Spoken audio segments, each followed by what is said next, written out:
Well, good evening. I'm your host, Robert Wilson with Cowboy Wisdom Unleashed podcast. Tonight's is 7 ways why high wages ignites prosperity for all. I'm awakened and aware of the dare to admit high wages ignite prosperity for all because they raise the collective frequency, never just individual comfort. When people are paid at a level that honors their worth, entire communities shift from survival mode into creation mode. High wages dissolve scarcity chemistry across the population, unlocking instinct, imagination, and sovereign decision making, and at a scale where they prosper. Prosperity becomes a shared field, never a private achievement. High wages ignite prosperity for all because dignity is contagious. When people feel valued, they generate value, not just for themselves, but for their family and workplaces and neighborhoods. When people feel valued, they generate value. Innovation rises, contribution rises, stability rises, prosperity becomes a natural consequence of human operating from fullness instead of depletion. High wages ignite prosperity for all because they break the museum mind script that says struggle is noble, scarcity is normal, and only a few deserve abundance. Abundance melts inherited poverty programming. When wages rise, consciousness rises. When consciousness rises, entire system rises. The entire area rises. Prosperity becomes inevitable because people finally have the bandwidth to build, create, and rise together. Why, why minimum wage destroys economies? Because minimum wage locks people into a permanent low frequency survival mode process in their inner scripts. Minimum wage is never a prosperity tool. It's a containment tool, keeps workers trapped in scarcity, chemistry, and unable to rise, and unable to innovate, and unable to contribute at full voltage. When a population is forced to operate from survival mode, economies shrink. Creativity collapses and productivity flatlines. Minimum wage never stabilizes an economy. It strangles it by suppressing human potential at a scale. And I witnessed that when I was working because, you always got to have a beginning step because when you come out of high school or fresh out of college, you're not all that shiny at a lot of things, but it takes a while to do that. And I was working in the oil field and was driving oil field trucks and was moving heavy stuff. And, it was inevitable before somebody dropped a heavy piece, a pump or something. The terminal manager told me it took about $50,000 to break a truck driver in. And, you guys are, how do you drop it? Well, when you got a 60-foot cable stretched out and you give it a half inch too much, it's going to break. It's a very fine line in all this stuff.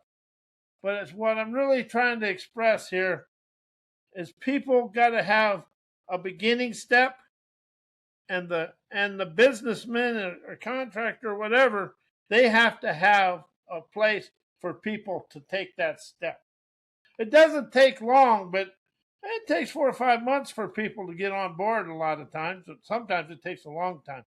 As minimum wage creates a false cheap labor illusion that destroys long-term growth.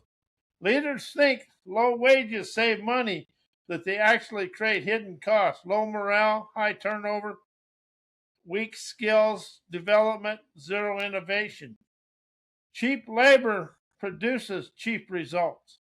Over time, entire industry becomes stagnant, outdated, globally uncompetitive.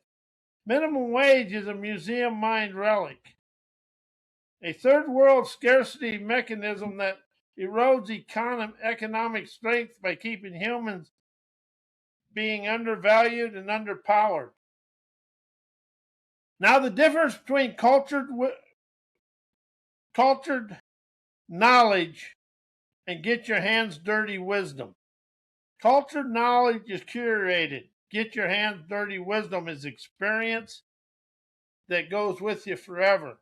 Cultured knowledge comes from books, lectures, theories, polished explanation, and museum mined artifacts.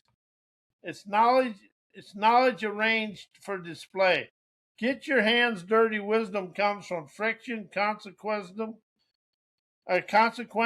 and lived experiences from your present moment, whatever you're doing. It's clarity forged under pressure, never classrooms. One is decorative, the other one is functional foresight. Cultured wisdom, cultured knowledge protects reputations, as get your hands dirty wisdom awakens outcomes. Cultured knowledge is about sounding intelligent, being correct, maintaining intellectual status, it's performance. Get your hands dirty wisdom is about solving problems, navigating chaos, and making things work when stakes are real. And the difference between hands-on wisdom and knowledge wisdom, or cultured knowledge.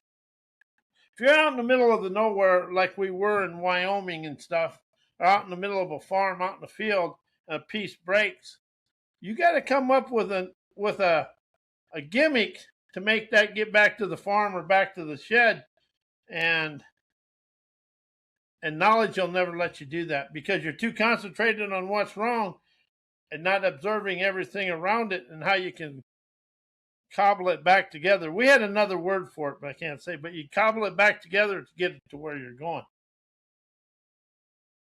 And one thing about it, one cultured knowledge serves the ego, and get your hands dirty wisdom serves the outcome.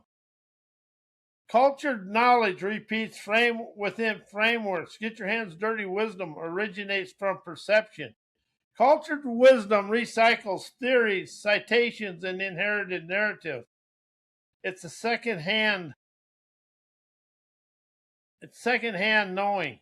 Get your hands dirty wisdom comes from direct sensing, improvisation, and sovereign clarity. It's first-hand knowledge and innovation.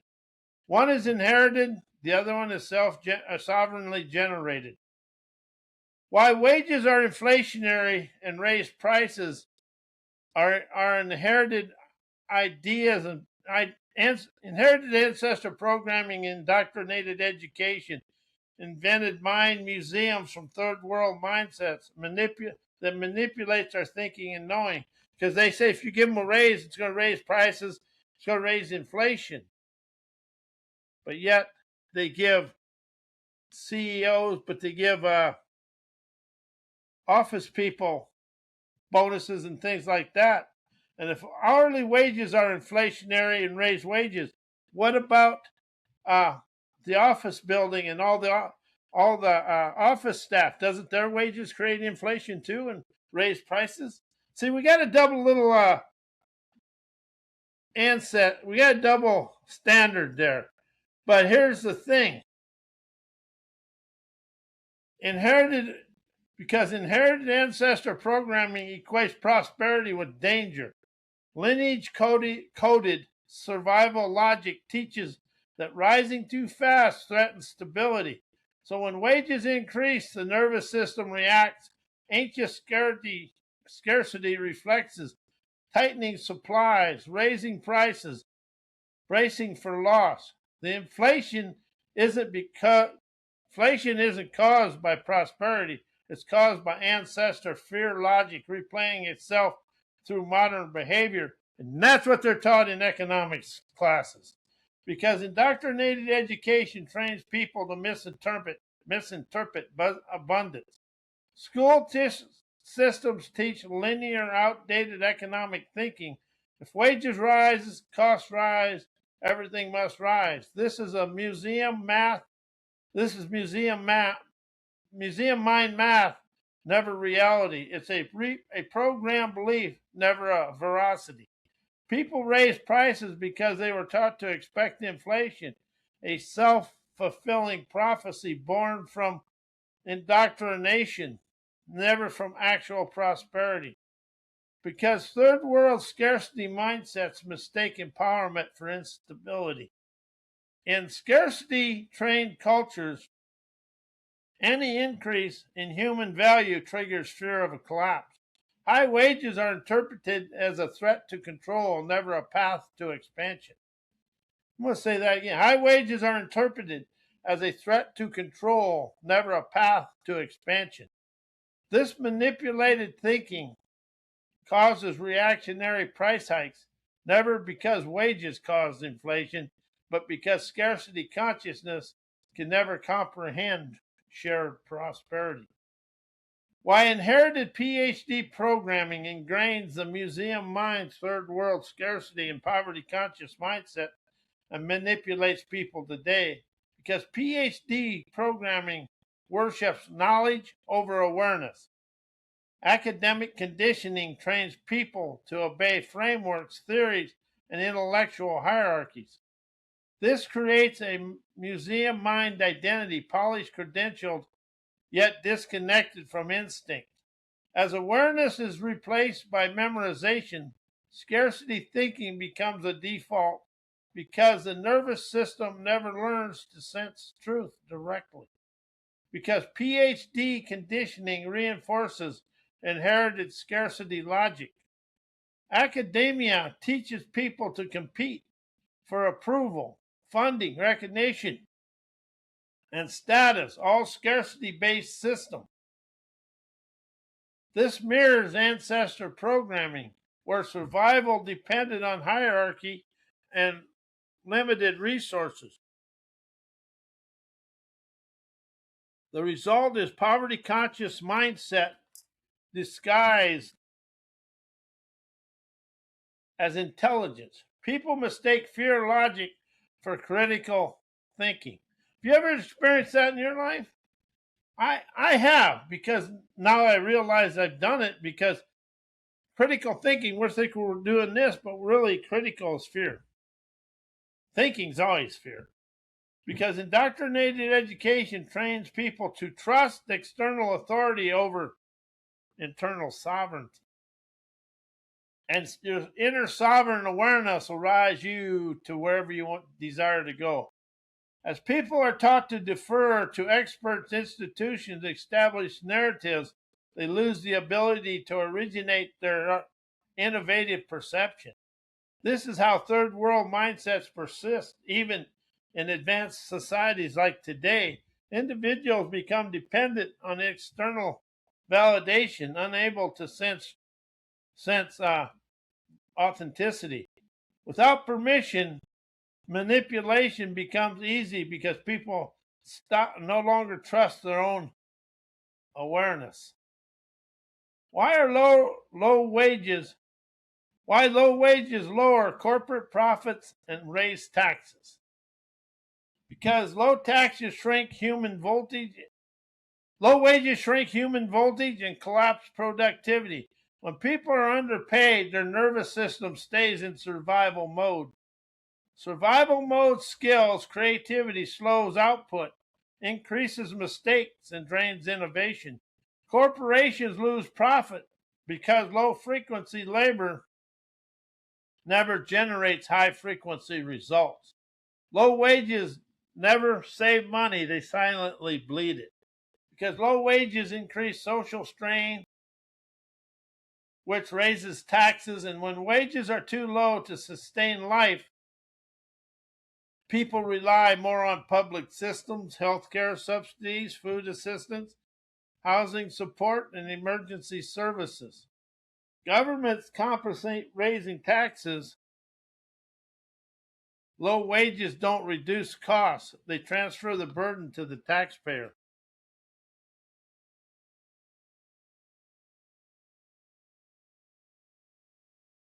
Creating a hidden poverty tax on that's all it's doing is creating a hidden poverty tax on society because low wages reinforce museum mind scarcity that sabotages economic expansion.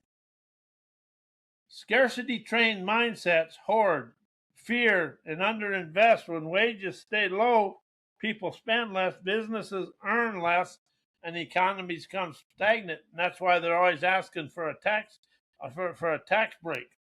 This triggers higher taxes to fund basic infrastructure. Low wages don't stabilize the economy; they lock it into ancestor-coded poverty loops. You can witness that today if you really open your eyes of wise to it. Why management is afraid of high wages for their employees. Because high wages expose the weakness of the museum mind leadership. When employees raise in value, management can no longer hide behind outdated authority. High wages amplify employee confidence, voice, and instinct, revealing which leaders were only strong when everybody else was struggling. Museum mind managers fear high wages because they fear being seen. Because high wages dissolve control based management models. Low wages keep people compliant, quiet, and dependent. High wages create sovereignty, mobility, and choice. Management's trained management's trained in scarcity believes control equals stability, so they panic when employees gain financial freedom. High wages threaten the hierarchy, though they were indoctrinated to protect, because high wages break the third world scarcity scripts corporations rely on. Third world Because high wages break the third world scarcity scripts corporations rely on. Where do you see that today? Many management mindsets are built on inherited poverty logic. Keep costs low, keep labor cheap, and keep people replaceable. High wages shatter this script. They force companies to innovate, evolve, and treat people as assets instead of expenses.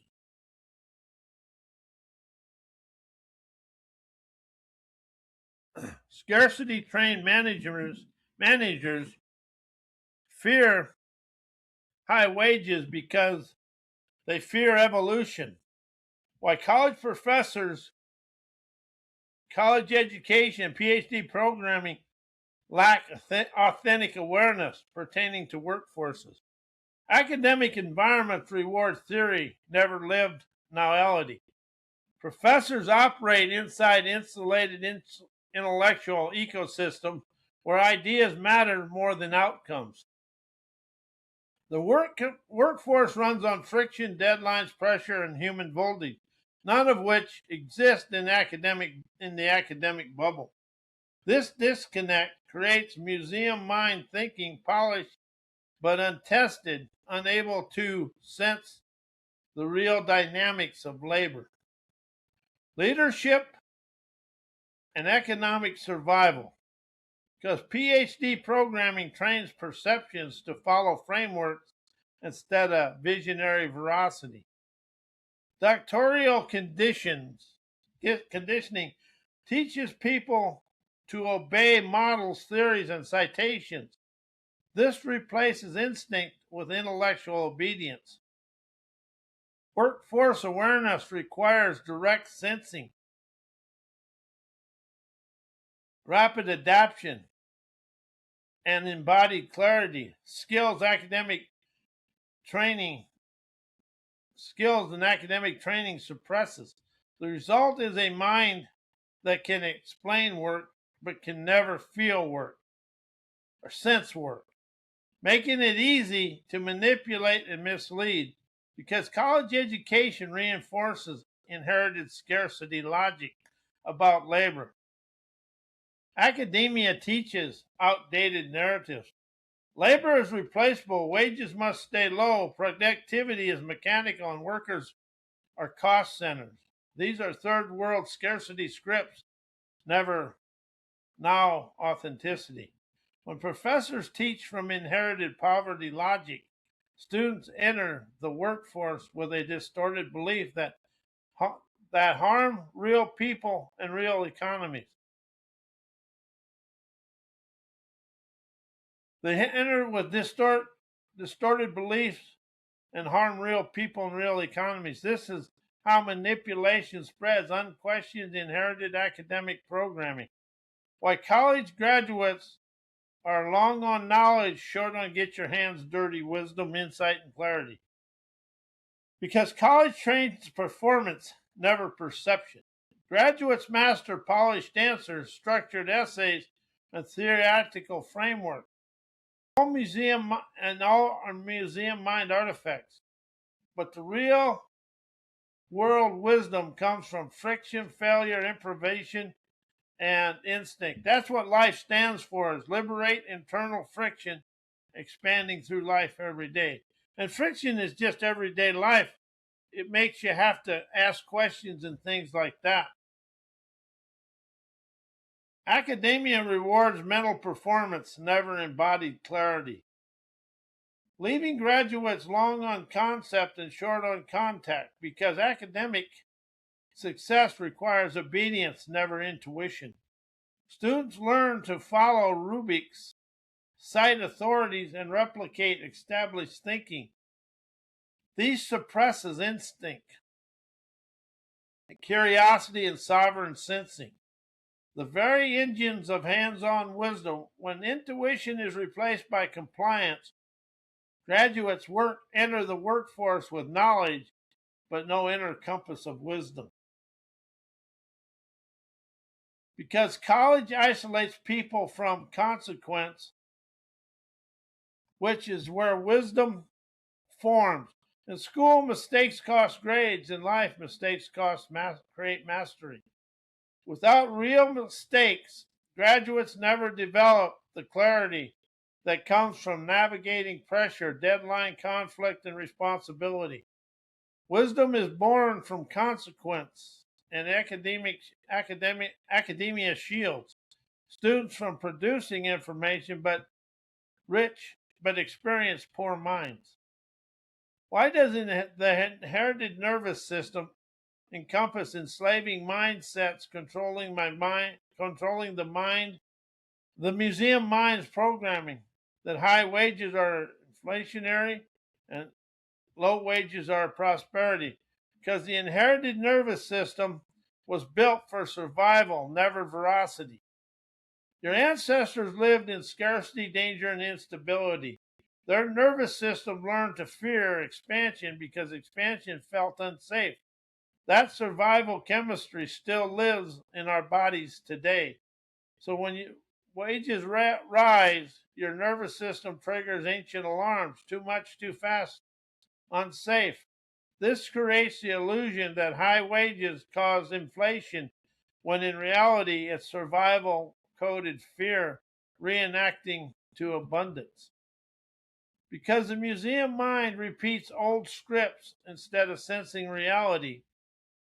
The museum mind is a curator of inherited beliefs, not a generator of fresh perception.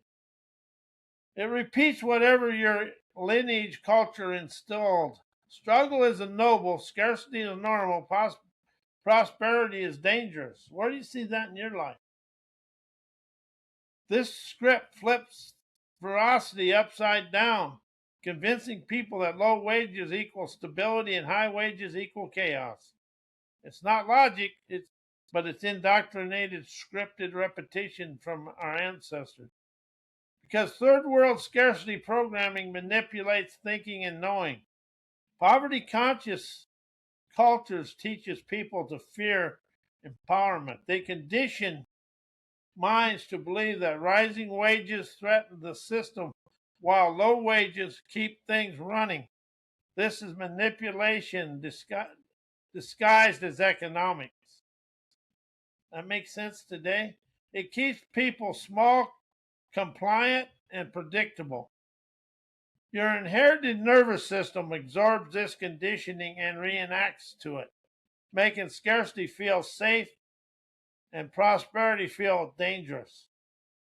Why the world's economic system encompasses third world enslaving programming, ancestor survival mode programming, indoctrinated educated limitations, and the world stuck in worn out museum mind thinking and knowing. Because global economics was built on ancestor survival logic, never liberated awareness. The world's economic systems were shaped during eras of scarcity, danger, and hierarchy. These ancestor coded reflexes and hoard resources suppress wages, fear, abundance, but still run the systems today.